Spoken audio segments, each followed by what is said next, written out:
Hey, this is Michael Kramer. This is Sarah Nofke. Hey guys, this is Ernie Howard. Hey, this is Scott Moon, and you're listening to 30 Minute Author Interviews with Preston Lay. Woohoo!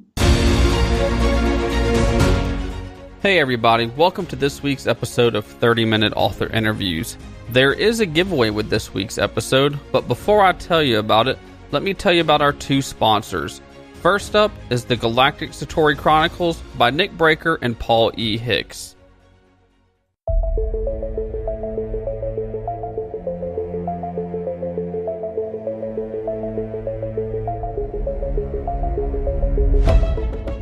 The Galactic Satori Chronicles.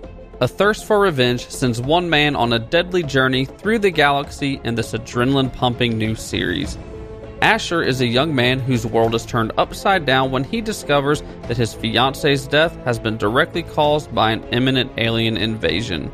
Projecting their consciousness into unsuspecting men and women, these aliens are learning exactly how to use humanity's own selfishness and greed as weapons against them. Asher bands together with a group of friends, and these four MIT co-eds are more than meets the eye and go to battle with those who are intent on destroying our planet. Out of the Gray by Patricia Gilliam. Aliens, politics, and murder. Only the first one is new. When an Earth-based terrorist group targets Hanaria's ambassador, two teenagers become entrapped in the conflict. Alex Vernon is the son of an Earth Independence Party representative and doesn't want to follow his father's path of political manipulation and corruption.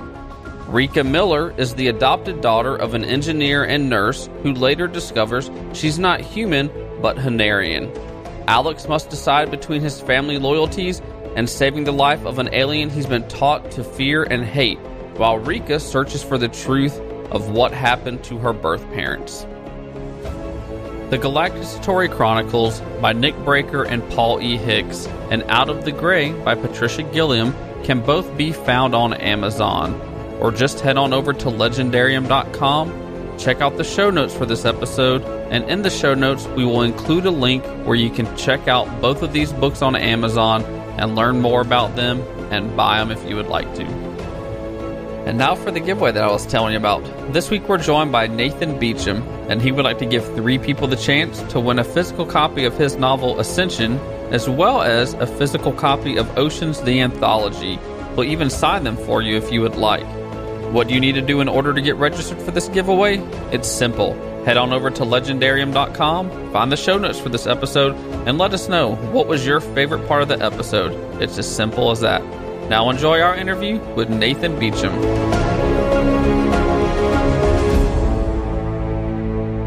Welcome everybody to this week's episode of 30-Minute Author Interviews. This week our guest is Nathan Beauchamp.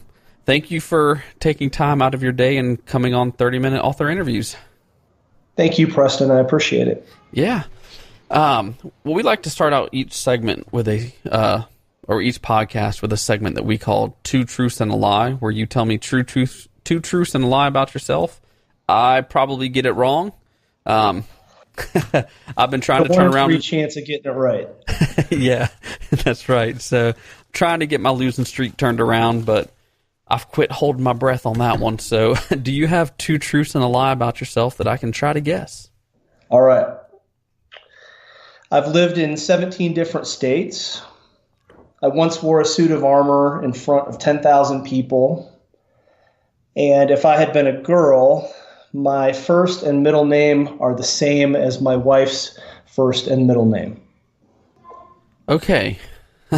So when I interviewed Peter Cauldron, he gave me some advice, and he says it's probably the most detailed, what did he say? Something to the effect of the most outrageous stories are probably the ones that are true.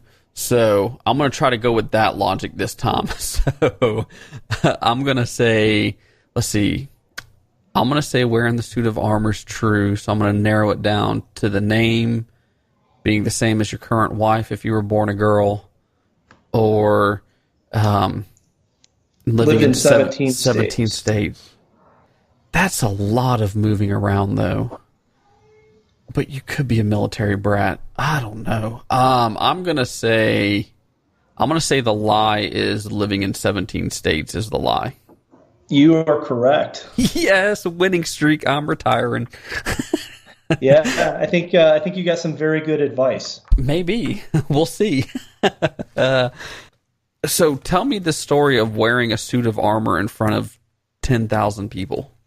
All right. So when I was a kid, I was actually homeschooled, and it was at a homeschool convention, and there was a guy there who had a suit of armor, like an actual suit of armor that he had flown to Italy and purchased and brought back, and he needed someone who was 5'7.5", which was, I think, about the average height of most knights at the time, and I just happened to be the right size and in the right place at the right time. So I got to wear the suit of armor and clunk around on stage in it a little bit, and yeah, it was interesting. It was very heavy. Did you have to wear like chainmail and all that underneath it? Yeah, he put the whole thing on. So there was like, I forget what it's called, but like the undergarment that's sort of a padding to protect you from the weight of the armor itself, and then all of the different pieces. So it took 30 or 40 minutes. I remember it was very hot and very heavy, and by the time I was done, I was drenched in sweat and very ready to get off that stage. Now I have to ask, because I saw Adam Savage, I think it was, went to some kind of con. I forget which Comic-Con or which con he went to, but he dressed up as, I think, a knight from King Arthur or something. And he said that if you actually get armor that is made for you, it's actually very comfortable and very easy to move around in. Like, you have full motion of your arms and everything. Is that how it was with you in that suit? Was it actually kind of comfortable and easy to move around in? It was possible to move around in. I don't know that I would say it was comfortable, but I mean, probably a lot has to do with the type of armor and how well it's made. And I mean, if he had a suit made for him, then that was probably a lot more comfortable than this sort of semi-generic suit that I was roughly the right size to fit inside. Right. That's pretty neat, though, that you got to do that. Yeah, it was kind of fun. Good memory. Did he give you a sword or anything to hold with it, so you actually felt more like a knight? You know what? He did have a sword. He had like 3 or 4 different kinds, and he said that none of them actually went with that armor. Like, they were all from different eras. Darn. That would have been pretty cool. Yeah. I mean, I kind of wanted like, a 2-handed broadsword, but I think he had like a rapier and a couple, one-handed sword and something else. It's been a lot of years, but yeah, he was kind of showing the different types of swords and what their attributes were and what would make one better than the other, all of which I have since forgotten. Right. That's still cool, though. So for my listeners that might not know much about you or who you are, can you kind of give them your author bio on who you are and what you do? Sure. Yeah. So I'm a writer of speculative fiction. I have a Master of Fine Arts in Writing from Western State Colorado University. I went back to school kind of later in life to earn that degree. And WSCU is one of the very few schools in the country that have a genre fiction specific MFA program. So most programs, if you go, they want to turn you into a literary fiction writer if you aren't already one. And I knew and know that I'm not a literary fiction writer. And I wanted to study somewhere where I would work with people who have an appreciation for the form that I like to write in, which is science fiction. So Russell Davis, who's the fiction track director of that program, he's a former SIFWA president. And then they have Michaela Rosner also, who's pretty awesome. So I'm kind of plugging the program because I'm sure some of your listeners might think that there are no MFA programs out there for people who like genre fiction. Not the case. Look at WSCU. I am the co-creator of the Universe Eventual young adult science fiction series. I co-write with my sister. Her name is Rachel Tanger. And so hence our sort of merged author name is NJ Tanger, which is the name you'll find on the front of those books. And then I also write short fiction and other other things under my own name, Nathan M. Beauchamp. So you'll find kind of both names overlapping out there in the world, but they're both at least part me. Right. So how long is that program that you did? at the college? It is a 2-year, 3-summer program. So you start it in a summer, and then you have 2 semesters, another summer, 2 semesters, and then a final summer. So you're done in, I guess, about 27 months. Oh, okay. And I assume there's probably a ton of writing that you have to do.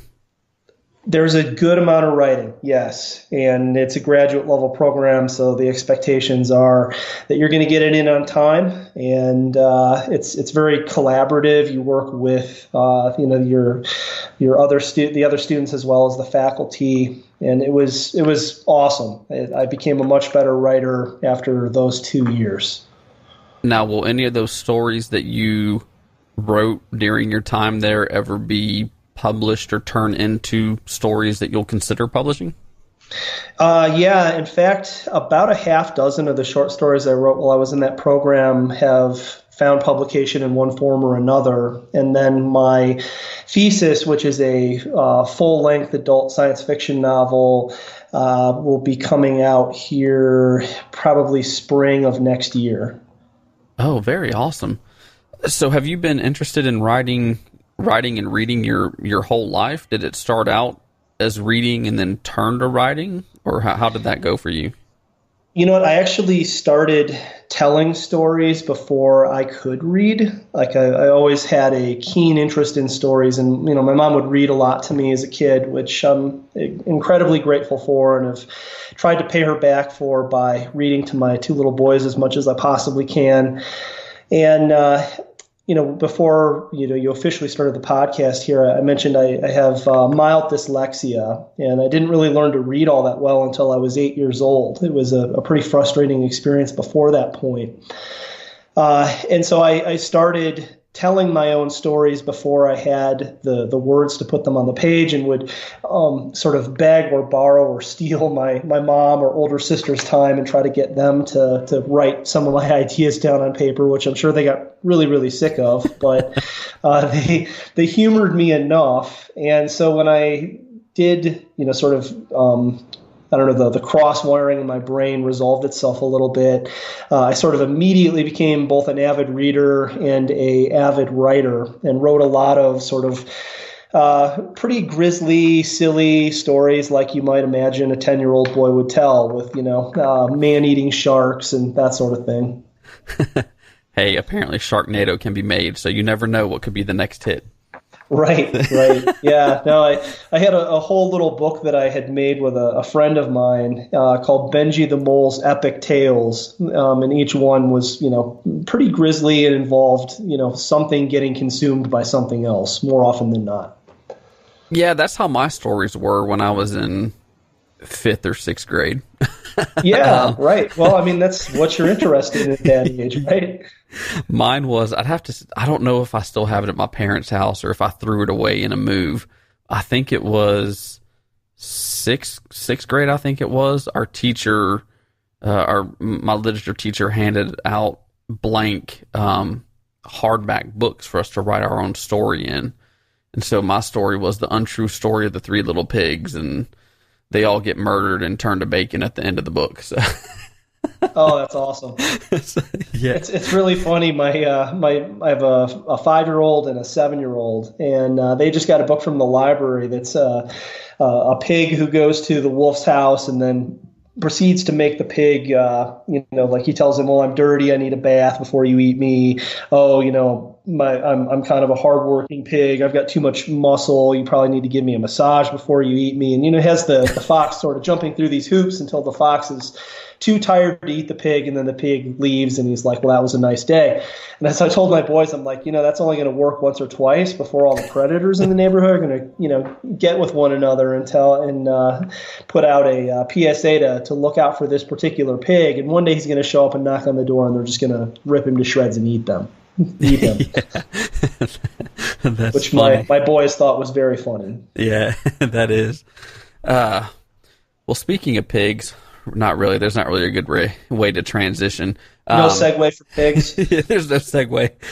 You have actually been featured in a few of Daniel Arthur Smith's anthologies that he does, Tales of the Canyons of the Damned, You are actually part of his new anthology. It's called Oceans, the Anthology. It's the second anthology in his Frontiers of Speculative Fiction that he's doing. It comes out next Tuesday on September 26th. How did you get introduced to Daniel and start working with him? That's a pretty interesting story. We have a mutual friend, Crystal Watanabe, who is a editor and line editor, and she does all of the stuff for my young adult science fiction series, which is my sister and I indie published, and she's sort of our editor and line editor of choice. And so he had asked her, "Hey, do you know of anybody that you think would be good for the Clones anthology?"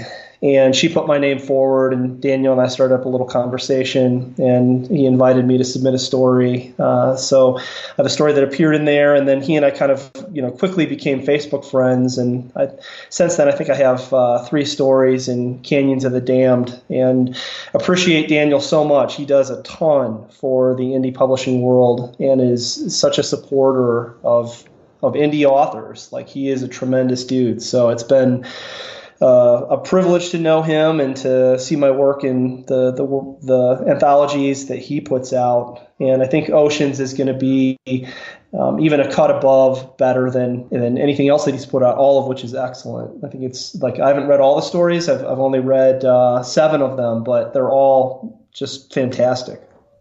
Yeah, he puts out some really good stuff, and then all the anthologies he puts out are really good. It's been kind of interesting to see his I don't know if he's transitioning to doing this. I haven't really talked to him about it. I talked to him online, but it's kind of interesting. He used to put out all his own stuff, and then all of a sudden he started doing the Tales from the Canyons of the Damned, and now he's just doing a bunch of great anthologies.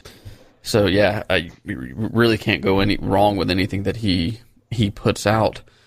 So Oceans, like I said, comes out on Tuesday. When you got invited to the anthology, what did he kind of give you as guidelines for when you wrote your story? So he was looking for stories that, broadly fit within the Oceans theme, and he kind of gave some examples, maybe one of the main ones being ecological science fiction, which is pretty popular right now. Folks like, Paolo Bacigalupi have really made a niche for that. And I considered writing a story in that vein and ended up going maybe a close cousin or a one-off, sort of a more apocalyptic story, but that features ecological devastation. And it's been fun reading the stories that I have thus far, just seeing the different places that people take the stories. And some of them have, sort of married the story to an existing world that they write in, like Risa Walker. And other people have come up with, apocalyptic stories, ecological fiction, and then just science fiction stories. So there's a good mix of genre or subgenre represented in the anthology. That kind of segues into a question that Daniel wanted me to ask you. He said that he was curious about your take on the series. He says Oceans isn't specifically what he's calling cli-fi, which is climate fiction, but it does have a few of those stories in there. He wants to know, what do you think of climate fiction, particularly as it pertains to recent events? I think that it is sobering and depressing at times, and also maybe a good opportunity to paint a vision of the world as it should be, as opposed to the way that it is. I think ecological fiction science fiction in general has always had a place and responsibility to ward humanity away from pitfalls and some of the potential, even existential threat and destruction of our kind.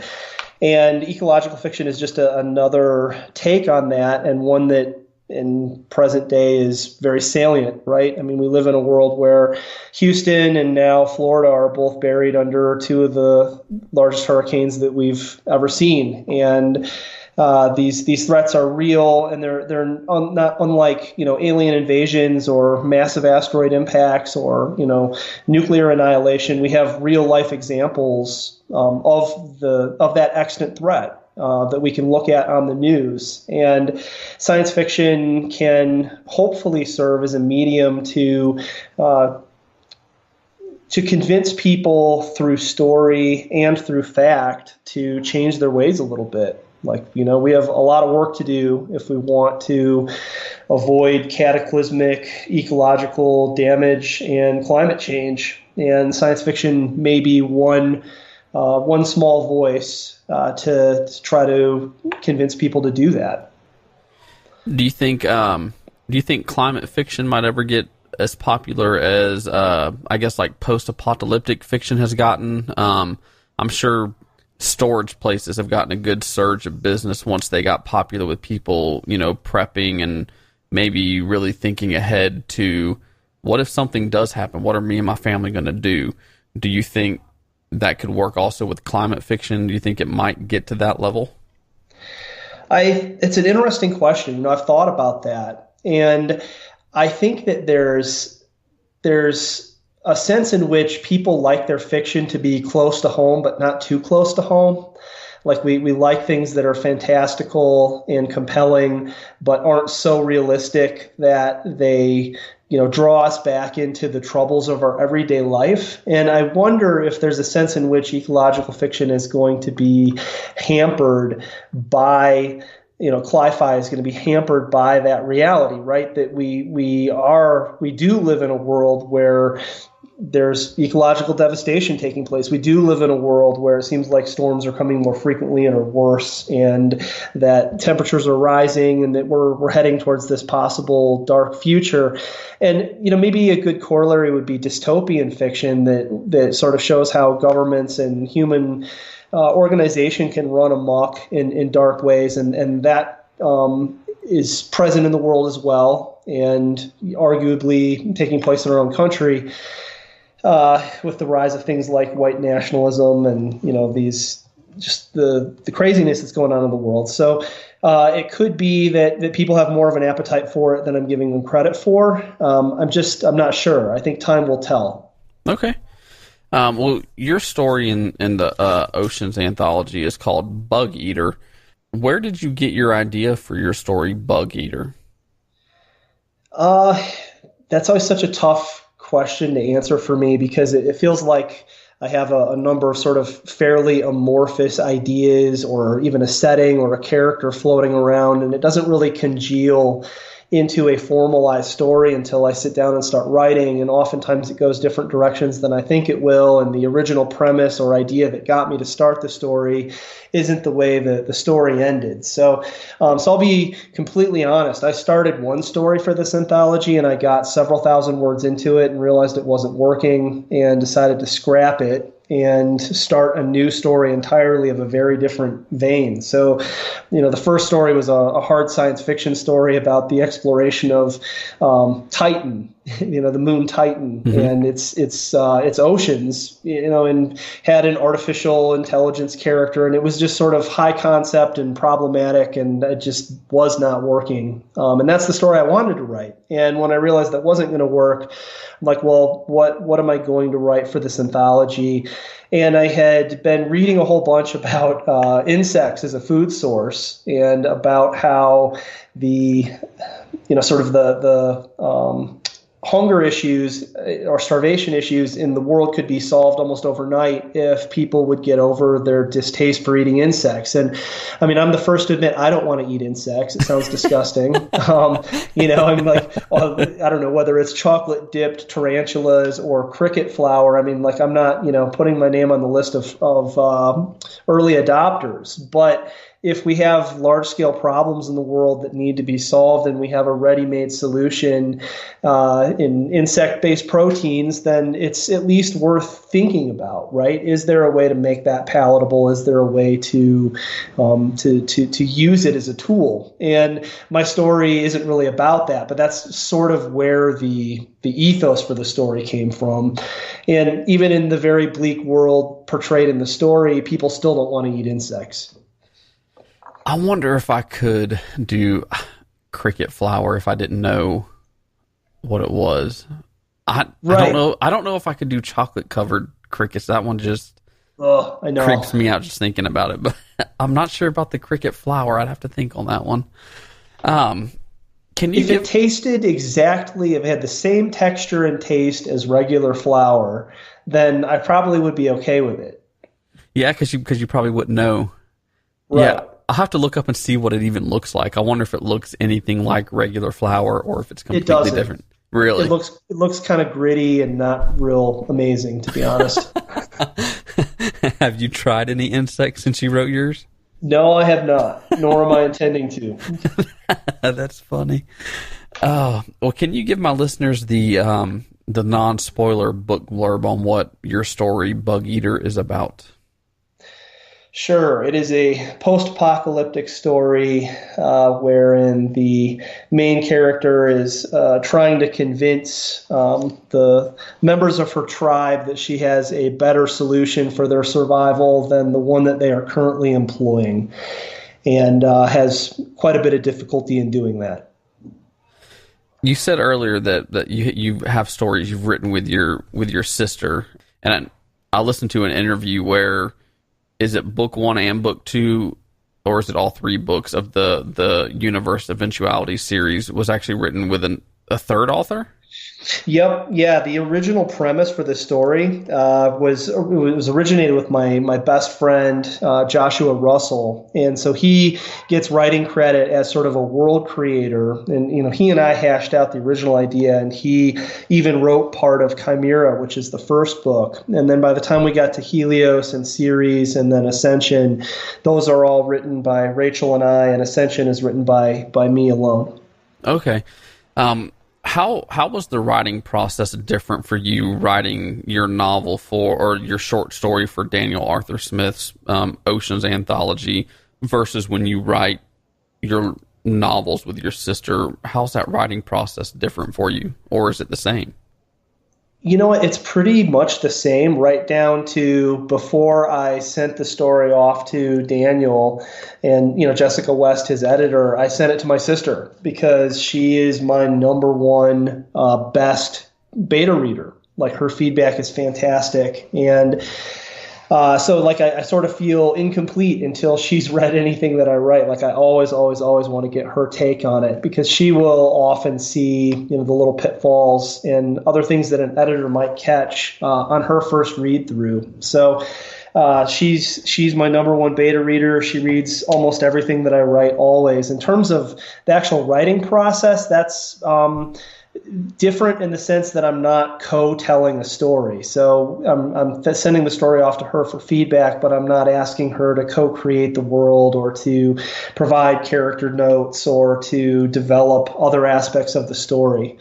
So it's she's more of a beta reader than a collaborator, if that makes sense. Yeah, it does. When you were writing Bug Eater, or I guess when you're writing these short stories, like you did for Oceans, and you said you did for Clones, and then the other stuff you did in Tales for Canyons of the Damned. Since they're such a short story, I think I read Bug Eater in like 20 minutes. Do you sit down and do you plan out a story, even if it's a short story, and then go from there? Or what's your or are you a pantser? Or what's your writing process for short stories? I would say it varies. With short fiction, it varies. I mean, with anything longer, I'd say anything over about 6,000 to 8,000 words, I always have a detailed plan in place of what I'm going to write and have the essentials of the plot worked out beforehand. With short fiction, some of the time I will have the complete story in mind. What I always have is the ending. I never start a short story unless I know how it's going to end. And the middle is often missing, and that's the part that kind of can come from the ether or just from the explorative process of putting words on the page. But I never start a short story unless I know what the ending is going to be. Okay. So as we mentioned with post-apocalyptic fiction and cli-fi or climate fiction, there's a chance to deliver a message or a powerful message to the people reading the story. Was there a certain kind of message you were wanting to deliver with your story, Bug Eater, or were you just writing it for just plain old entertainment? Well, I think messages absent entertainment never work particularly well. So the goal is always to be entertaining, first and foremost. In terms of a message, I didn't set out with a specific message in mind other than maybe to highlight the frustrating way that people rarely respond to better ways of doing things. You know, that you have people tend to have to be dragged to the truth rather than accepting it of their own free will. And also to show, I like to write characters who are gray in the sense that they're maybe aspirational in some ways and dark or self-limiting in others. So I didn't have a specific sort of hard-hitting message that I wanted to get at other than to illustrate some aspects of human nature and let the reader do with that what they may. Do you have an excerpt from Bug Reader that you could read for the listeners so they can hear what your story might sound like? Yeah, I'd be happy to do that. Okay. So this is Bug Eater. I trod barefoot over the wave-wet sand, leaving a trail of shallow footprints that lead back to the rusting Sea Queen. A large gap torn in her starboard hull exposed her middle decks to the Dead Sea a quarter-mile away. Children played on her top deck, scurrying from one place where shadows fell to another, their calloused feet at risk of burning where sunlight struck steel, their shouts and laughter lost in the roll of the surf. Grandfather's white pearl cataracts tracked my approach from where he sat, protected by a makeshift umbrella. How must I appear to him? A shadow against the blazing sun, a blur of umber, a mirage person. Anji, he said when I drew close, come, sit. Grandfather always called me by the name my mother gave me, not my other name, the one everyone else used when they thought I couldn't hear them. Bug Eater. Or sometimes Snake Eater if one of the women was feeling especially cruel.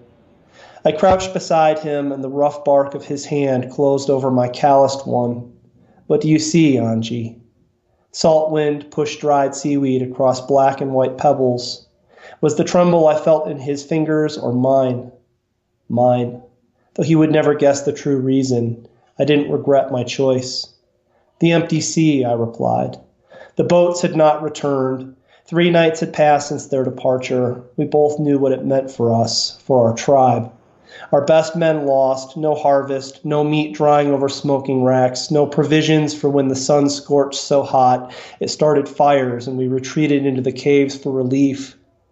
Good that you do not have a child, Grandfather said. I shuddered at the mention of my greatest shame, greater than eating bugs or the women's innuendo of eating snakes. I almost wrenched my hand from his. But unlike the others, he meant me no unkindness. He spoke the truth. Better to starve alone.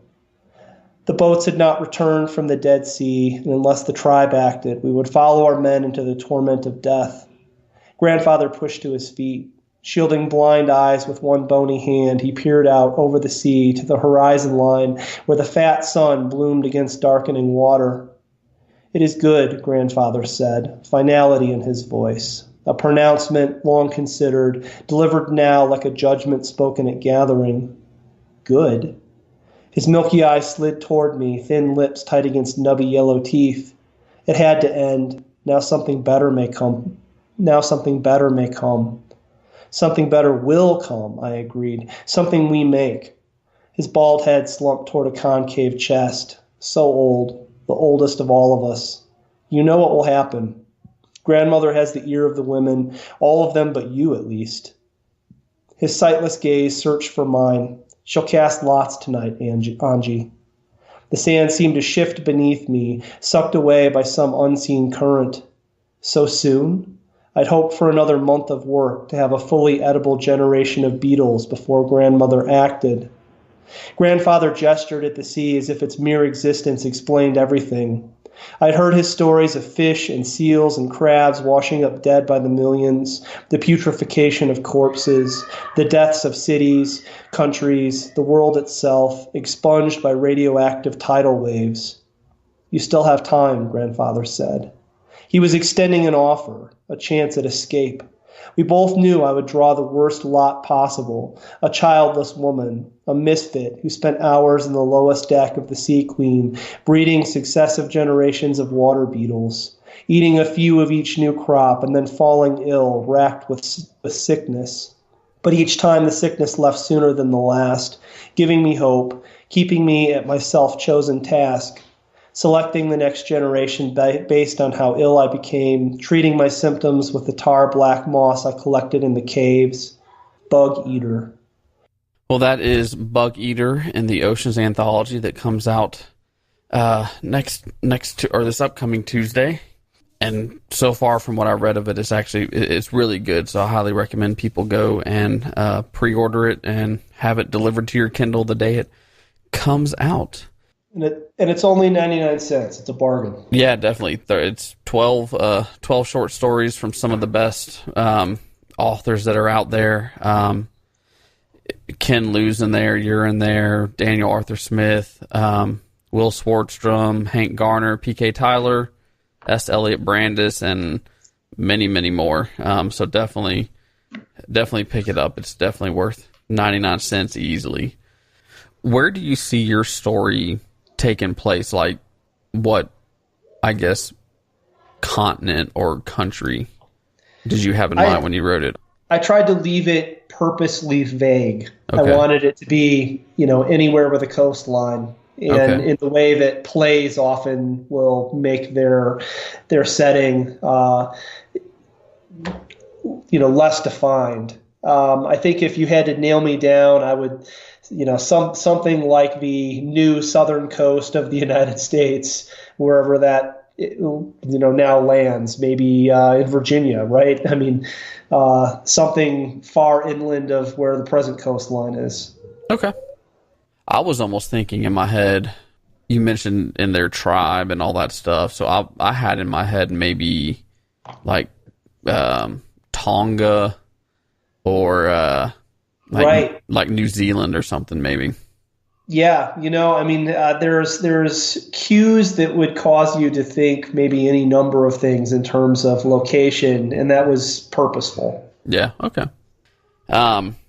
Well, we'll transition from bugs to penguins. We are known for one question here at the Leigendarium and 30-minute author interviews. And that question is, a penguin walks through the door right now wearing a sombrero. What does he say and why is he here?